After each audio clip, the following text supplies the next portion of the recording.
Welcome back to Sunrise Daily. Honorable Gbajabiamila joins us now. He is a member of the House of Representatives, the minority leader, as a matter of fact. Thank you for coming on this morning. Thank you. And then about this $5.7 million, which is reportedly frozen in South Africa. What's your view on this one? Well, that came out yesterday. It's all very sketchy right now. I wouldn't be able to speak much on that. But for whatever it is, if just barely a week ago, we have a case of 9.3, and then a week after, another 5.7, that's about $15 million. It doesn't really speak well of Nigeria as a country, as an entity.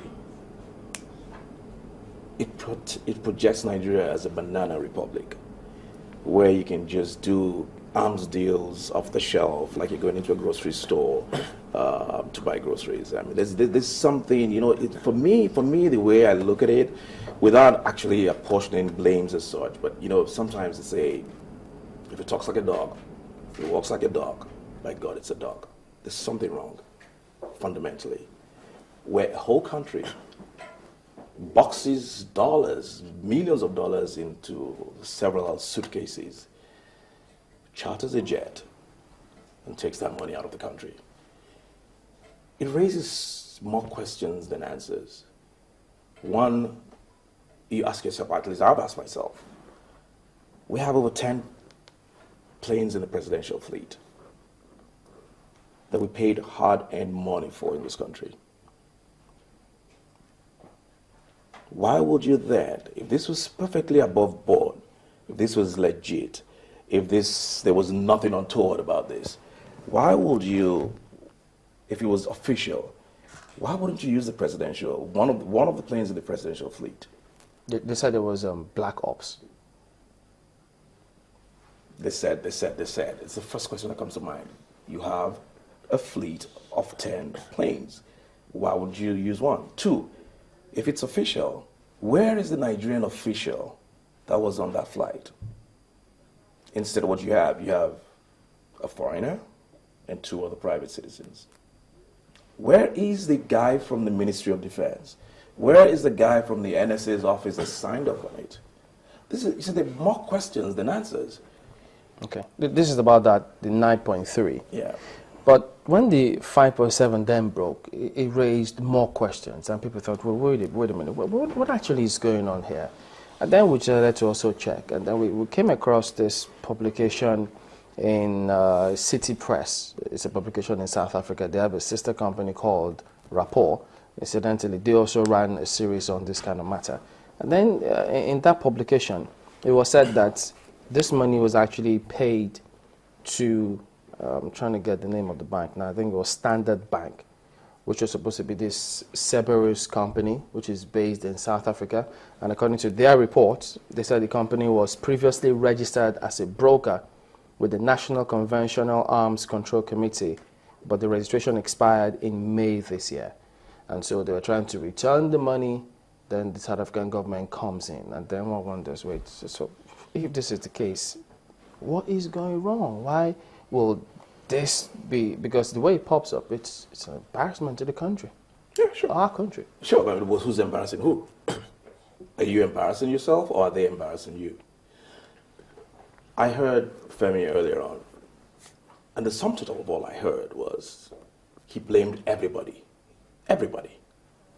The American government, South African government, the opposition. He blamed everybody but government.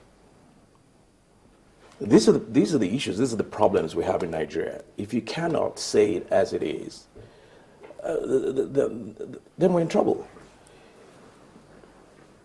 The 5.7, the first thing that comes up, for me, first issue that needs to be addressed is this.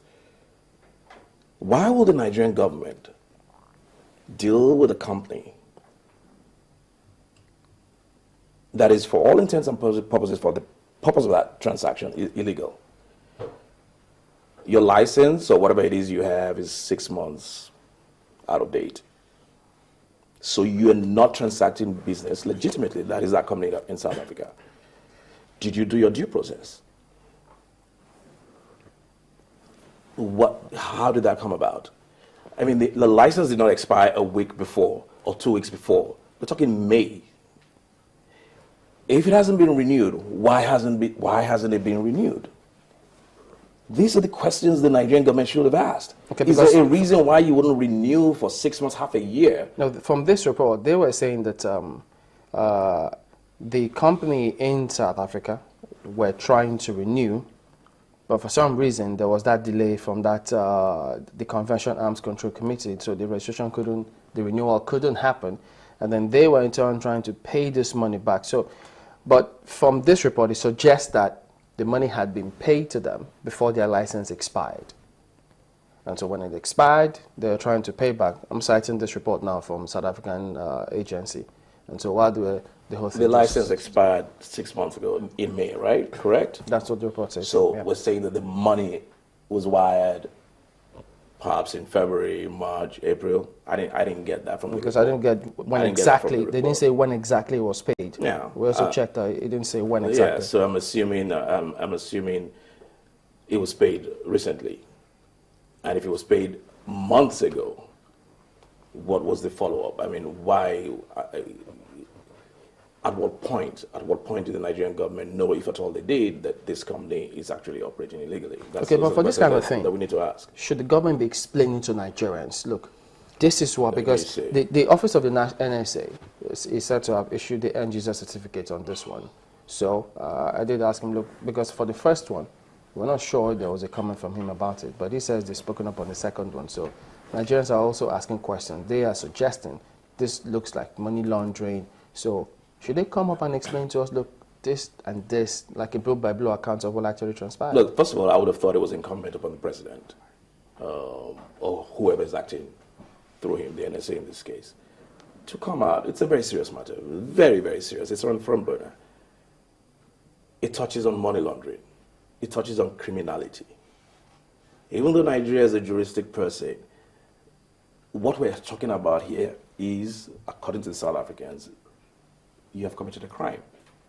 It is incumbent upon the president. He owes it to Nigeria. It's about accountability.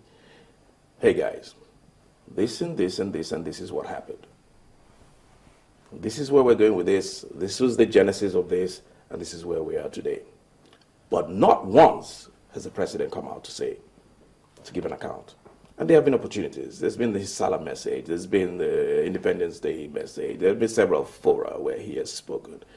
Not once has the president thought this was important enough to Nigerians to clarify the situation. I think that's totally absurd. Okay, now let's take a look at what has happened in the House of Representatives. You're a minority leader. It didn't seem like you were at the sit-in on that particular day, but we did see attempt by the minority group in the House to bring that matter for a debate on the floor. Eventually, it did not happen because we're told it was a security matter.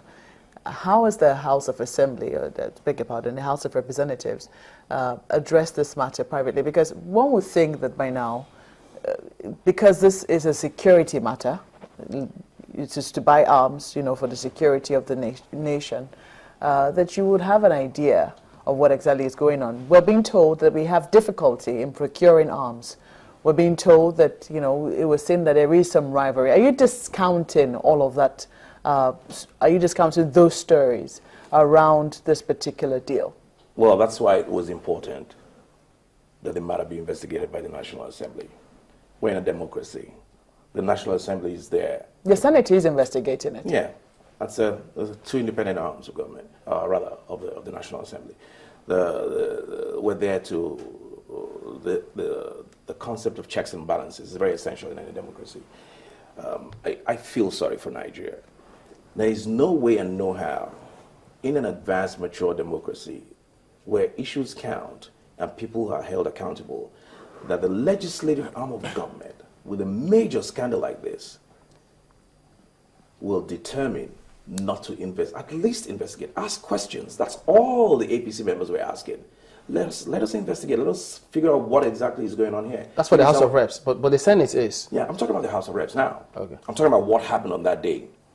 It is our responsibility as legislators to look into matters such as this. But that wasn't what you were asking for, was it? Because it would seem that what you were asking for was an open debate, which it would seem that, you know, the PDP members did not agree with you on. They didn't think it should be open. And I wonder why. I wonder what there is to hide. At the time when this happened, I was in Washington, D.C. I was delivering a lecture at Johns Hopkins University, so I was not there. But from what I've gathered, they took a purely partisan position. What are you protecting? You see, your duty is not to you. Well, you have a duty to your president. You have a duty to your party. But ultimately, you have a duty to the country and the people who elected you. And that's why, for the life of me, I can never understand why any legislator, look, like again in an advanced democracy where issues matter, none of those legislators would find their way back to the National Assembly. Anybody that opposed debate on that matter, that's why you have records of where you voted or your voting pattern in more advanced democracies. Unfortunately, we have the nay concept here. But if you were to answer your father's name and take a decision one way or the other against the interests of the people, it will be difficult for you to get back to the National Assembly. But you will find half of these people back in there.